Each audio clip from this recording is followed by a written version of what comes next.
안녕하세요, 문학주주입니다. 오늘 여러분의 손에 쥐어드릴 작품은 대실 해밋의 유리열쇠입니다. 1894년 미국 메릴랜드주에서 태어난 대실 해밋은 어려운 가정 환경에서 자라난 것으로 알려져 있습니다.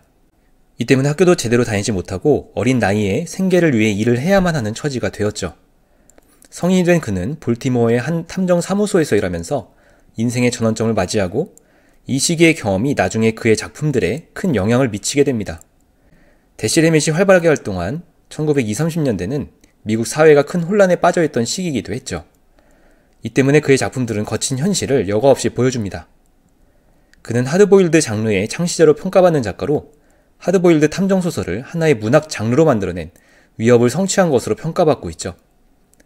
앙드레 지드나 무라카미 하루키 같은 대작가들도 해밋의 작품들에 대해서 높은 평가를 내리기도 했습니다. 대실 해밋이 스스로 자신의 최고 걸작으로 꼽은 소설이 1931년에 발표된 바로 이 작품 유리열쇠입니다. 열린 책들 세계 문학전집 265번째 작품으로 출간되기도 했는데요. 선거를 앞두고 한 상원의원의 아들이 살해된 사건을 배경으로 정치 권력의 비정한 속성을 잘 그려내고 있는 작품입니다. 주인공의 시선으로 사건의 진상을 따라가다 보면 어느새 소설의 마지막 장면에 이를 정도로 재미있죠. 그러면서도 지금 우리의 현실과 크게 다르지 않은 소설 속 설정들이 씁쓸한 느낌을 주기도 합니다. 이 작품은 북유럽 최고 탐정소설에게 주어지는 문학상인 유리열쇠상의 유래가 된 소설이라고 하죠. 제목이 왜 유리열쇠인지는 감상평에서 같이 이야기 나눠보도록 하겠습니다. 이 작품에 등장하는 주요 인물들을 소개해드리도록 하겠습니다. 이 소설의 주인공은 네드 보몬트라는 남자입니다.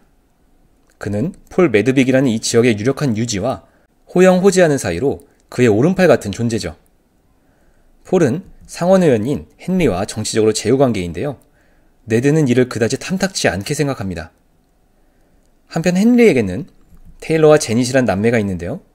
폴은 제닛에게 열심히 구애를 하고 있는데 정작 폴의 딸 오팔은 테일러와 연인 사이죠. 이들이 이 작품의 주요 등장인물들입니다. 이 작품의 주요 줄거리를 소개하도록 하겠습니다. 이 소설의 주인공인 네드 보몬트는 이 도시를 주름잡는 폴 매드빅이라는 거물 지역 유지와 형제처럼 지내는 사이입니다. 최근에 폴은 상원의원인 헨리와 정치적으로 결탁해 있었는데 네드는 헨리에 대해 깊이 신뢰하지 않았기 때문에 폴을 만류하지만 그는 듣지 않았죠. 그도 그럴 것이 폴은 헨리의 딸인 제닛에게 나이 차이에도 불구하고 청혼할 생각까지 하고 있었기 때문입니다. 한편 폴에게는 오팔이란 이름의 딸이 있었는데 헨리 의원의 아들이자 제닛의 오빠인 테일러와 애인 사이여서 그들의 관계는 상당히 꼬여 있었죠. 그러다 어느 날 네드는 차이나 거리에서 한 남자의 시신을 발견하는데 놀랍게도 그 시신은 테일러 헨리의 시신이었고 그는 급히 폴에게 전화를 해 사실을 알립니다. 그런데 폴의 반응은 미적지근했고 네드는 시체가 발견된 것을 경찰에 알리고 이 사건은 신문에 대서특필되죠.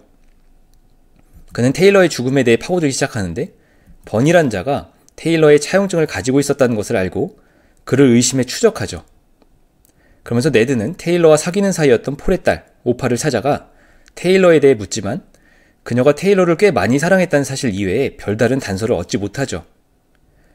네드는 기민한 조수인 잭을 고용해 함께 버니의 행방을 찾아 나서고 마침내 그와 만나게 되지만 버니는 이 사건에 크게 연관이 없음을 알게 됩니다. 돌아온 네드는 폴과 연계되어 있는 검사 파를 찾아가 버니를 조사한 결과를 알리는데 파는 자신에게 온 익명의 편지를 보여줍니다. 타이핑된 그 편지에는 폴이 테일러를 살해했다고 의심하는 내용이 담겨 있었고 집으로 돌아오자 자신에게도 비슷한 내용의 편지가 왔음을 발견하죠. 한편 폴은 자신의 부하였지만 지금은 독립해 별도의 조직을 키워 성장한 셰드 오롤이라는 자와 앙숙이었고 폴은 네드를 데리고 셰드를 만나러 갑니다. 지역의 상권을 놓고 다투던 폴은 셰드를 겁박하려고 하지만 듣지 않았고 결국 폴은 조직원들을 동원해 셰드를 공격하기로 결정하죠. 하지만 이런 결정은 네드에게는 악수로만 비춰졌고 그는 아예 폴과 관계를 끊고 떠날 생각마저 하는데 이를 눈치챈 폴이 한 술집에서 그를 찾아와 언쟁 끝에 몸싸움까지 벌입니다. 그 일이 있고 나서 네드는 셰드로부터 초청을 받고 폴과의 사이가 틀어진 것을 알고 있으니 자신과 손을 잡자는 제안을 받죠.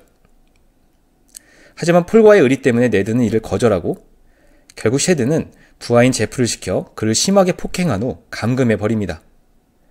고문과 협박에 굴하지 않던 그는 감시가 소홀한 틈을 타 건물의 화장실 창문을 통해 탈출하는 데 성공하고 심한 부상을 입은 채 발견되어 병원에 입원하죠. 소식을 들은 폴이 제닛과 함께 병문안을 다녀가고 제닛은 유달리 네드에게 호의를 보여줍니다. 그런가 하면 얼마 후에는 폴의 딸 오팔이 병원에 방문해 테일러를 살해한 것이 아빠인 것 같다는 의심을 내비치는데 알고 보니 오팔도 그 익명의 편지를 받은 것이었죠.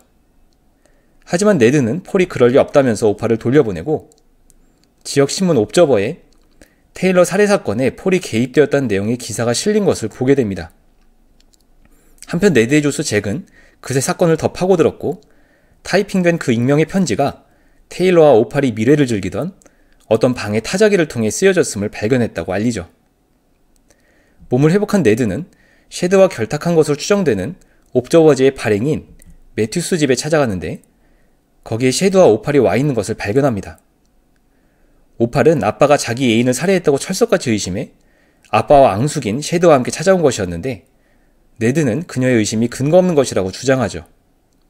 그런데 잠시 후에 매튜스가 자기 방에서 권총으로 자살을 하고 사건은 여전히 미궁에 빠집니다. 얼마 후 네드는 제닛과 만나 이야기를 하는데 그녀는 네드의 생각과 달리 폴을 전혀 좋아하지 않았고 도리어 그가 자기 오빠를 살해했다고 확신하고 있었죠. 그러면서 제닛은 여기저기 뿌려진 그 익명의 편지를 발송한 것이 자신이라고 밝히고 테일러가 죽던 날 있었던 일을 말합니다. 그날 폴이 헨리 의원의 집에 초대를 받았고 그가 자신에게 키스를 했으며 놀란 그녀는 자리를 빠져나왔다는 겁니다. 그리고 폴이 집을 떠났는데 그 사실을 안 테일러가 화를 내며 그를 쫓아나갔고 그것이 테일러의 마지막 모습이었다는 것으로 제닛은 정황상 폴이 그와 다투다 살해했을 것이라고 믿고 있었죠. 네드는 폴을 찾아가 여러 가지 정황 증거를 대며 그를 추궁하고 폴은 자신이 테일러를 죽였다고 시인하면서 어쨌든 그가 자신을 먼저 공격해 정당방위였다고 주장합니다. 충격을 받은 네드는 제닛에게 폴의 말을 전하고 네드는 제닛과 함께 폴이 테일러를 살해했다는 증거를 찾아 나섰는데 오히려 파고들수록 석연치 않은 점들이 발견됩니다.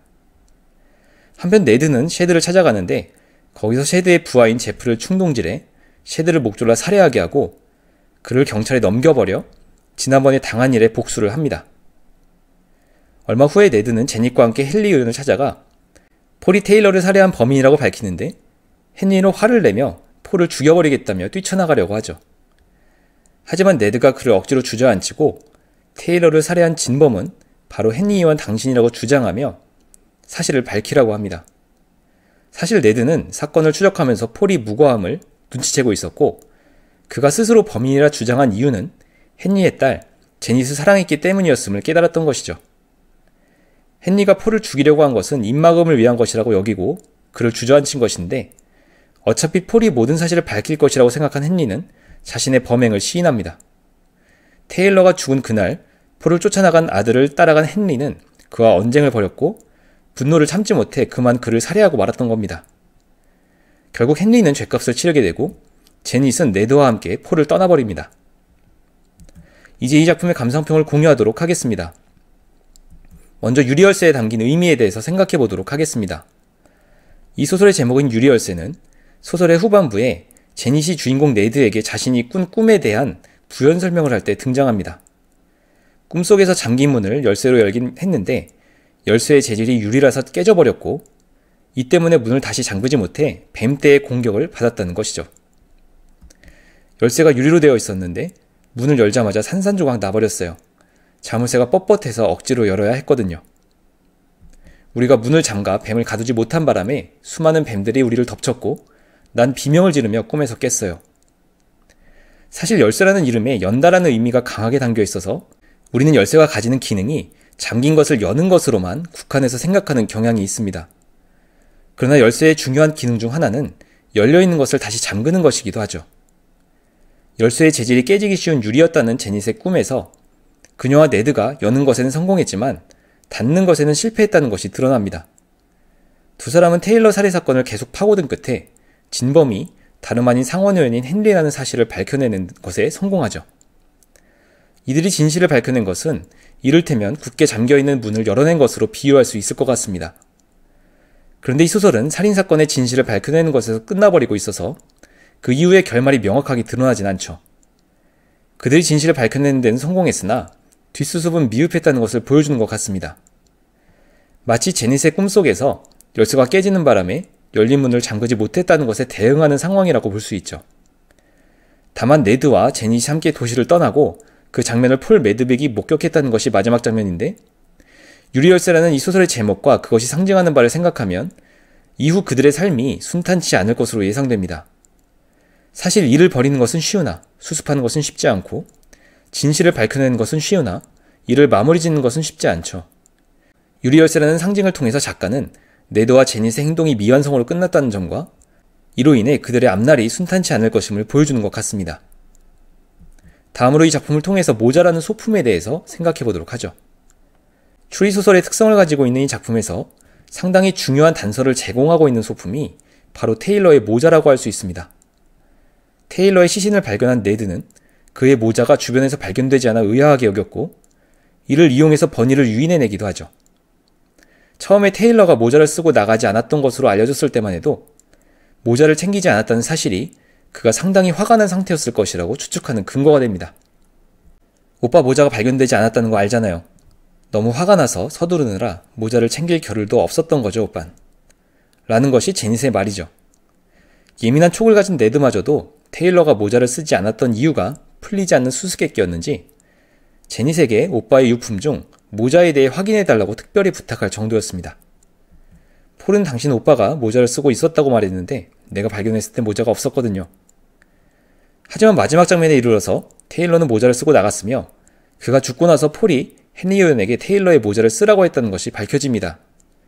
헨리가 죽은 아들의 모자를 쓰고 갔기 때문에 현장에서 그의 모자가 발견되지 않았던 것이죠. 테일러의 모자를 집어서 내게 쓰고 가라고 한 것도 폴이었어. 난 모자도 쓰지 않은 채 집 밖으로 나왔으니까. 이런 내용들을 종합해서 생각해보면 이 작품이 쓰여질 당시 신사가 외출을 할 때는 모자를 쓰는 것이 매우 당연한 관습이었다는 것을 알게 됩니다. 테일러는 폴이 여동생에게 입맞춤한 것에 분개에 따라 나가면서도 그 와중에 모자를 챙겼었고, 아들을 충동적으로 살해한 헨리도 모자를 주었을 정도였기 때문이죠. 이런 관습에 익숙하지 않은 문화권의 독자들에게는 테일러의 모자가 계속 부각되는 이유에 대해서 의아할 수밖에 없습니다.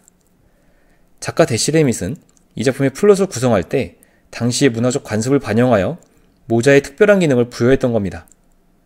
작품을 이해하는 데 있어서 사회적 문화적 특수성을 이해하는 것이 얼마나 중요한 것인지를 다시금 되새기게 해주고 있죠. 마지막으로 폴과 헨리의 파멸에 대해서 생각해 보도록 하겠습니다. 상원 의원인 헨리와 지역의 막강한 조직을 거느린 폴 매드빅은 정치적인 제휴관계를 맺고 있었습니다. 정치 권력을 향한 그들의 야망이 얼마나 강력한 것이었는지 헨리는 충동적으로 아들을 살해하고도 선거에 영향이 있을까 싶어서 서둘러 도망쳤죠. 폴은 헨리의 죄를 덮으려고 했을 뿐더러 헨리와의 관계를 돈독하게 하기 위해 그의 딸 제닛에게 접근하는 모습을 보입니다. 그런데 이로 인해서 폴과 헨리는 각각 딸인 오팔과 제닛과의 관계가 완전히 깨어지는 불상사를 맞고 말죠. 오팔은 아버지 폴이 정치적 야심을 위해 자기 애인 테일러를 살해했다고 여겨 아버지를 파멸시키고자 셰드 오로리에게 붙기까지 합니다. 제닛의 경우에도 아버지 헨리가 오빠를 살해했다는 사실을 알고 나서 그와 의절하고 네드와 함께 미련 없이 떠나버리죠. 딸들과의 관계가 깨어진 것은 그들이 맞은 불행의 한 전조일 뿐, 테일러 살인사건으로 인해 폴과 헨리 두 사람은 각자의 인생에서 정치적 야심을 지어야 하는 상황에 놓이게 됩니다. 더구나 그토록 집착했던 제닛이 자신의 오른팔 네드와 함께 떠나가는 모습을 지켜봐야 했던 마지막 장면의 폴은 초라하게 느껴질 정도죠. 작품 속에서 내내 공고하게 느껴졌던 그들의 정치 권력은 마치 신기루나 모래성처럼 너무나 쉽게 허물어져 버리고 만 겁니다.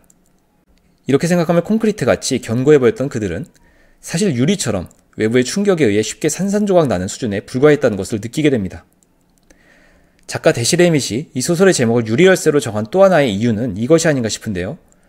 모든 것을 해결할 수 있는 마스터키처럼 생각했던 정치 권력이 사실 유리로 만들어진, 언제고 부서질 수 있는 것이었다는 점을 보여준 것 아닐까요?